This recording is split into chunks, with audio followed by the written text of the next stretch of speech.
Hi, and welcome to the Aspiring Actor's Guide to New York. It's the Aspiring Actor's Guide to New York. Yeah. Boom, boom, boom. I apologize for all of the noise. There is construction going on my building.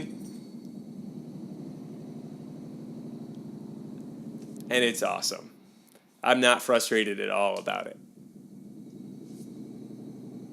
Anyway, on this channel we drink wine, we talk about dogs, and we discuss what it is to be a professional actor in New York City. Today we're going to talk about long-distance relationships. If you're an actor and you are doing a lot of regional theater, you need to get good at long-distance relationships because you're going to be doing it for a long time. Even if you're dating a muggle, so to speak, somebody who has a real job, you're going to be finding that you are in a long-distance relationship a lot of the time. There's really only one thing that you need to know to be successful in long-distance relationships. Long-distance relationships have gotten a lot easier in the past 20 years or so. You can text your significant other really easily. You can call them at any given time. You got FaceTime. You got all these different apps that allow you to even communicate overseas. The most important thing in a long-distance relationship is establishing ground rules. Decide what you expect from them and what they expect from you in terms of communication. Here are some examples of some ground rules that Jenny and I set up last year. Last year, Jenny and I saw each other for 6 weeks total out of the entire year. It was crazy, but we made it work. Here are the ground rules that we set up to make sure that we were successful in that venture.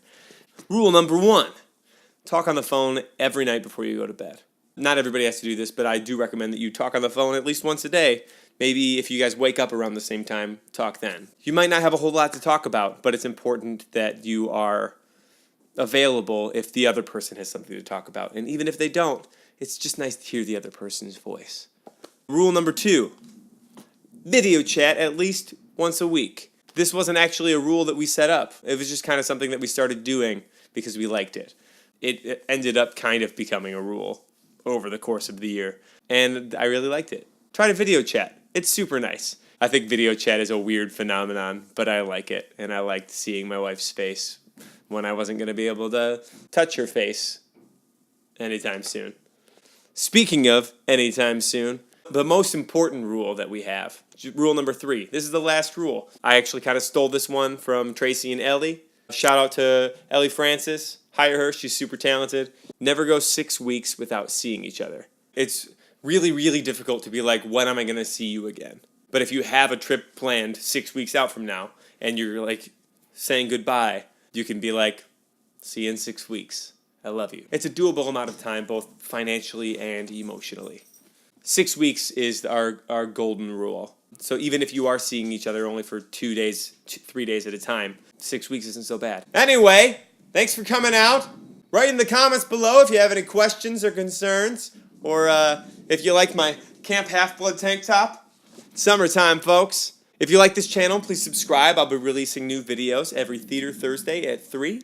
Tune in next week when we discuss something else. Kind of flying by the seat of my pants. Thanks for coming out. Chase your dreams. Cheers.